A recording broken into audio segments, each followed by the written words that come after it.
tía Lucía, blanquita y muy guapita, mueve bien su cinturita al compás de esta cumbia. Así es la tía Lucía, blanquita y muy guapita, mueve bien su cinturita al compás de esta cumbia.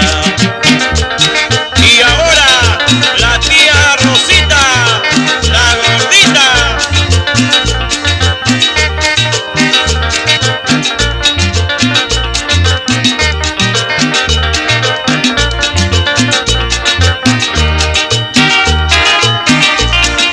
Grabaciones Palacios, solo recuerdos de la Latiz.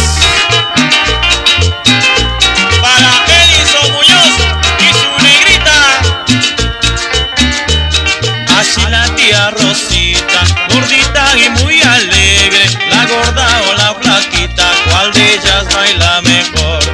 Así es la tía Rosita, gordita y muy alegre, la gorda o la flaquita, ¿cuál de ellas baila mejor? Como mueve la tía Lucía, como baila la tía Rosita, y todos bailemos juntos si toca fresa juvenil.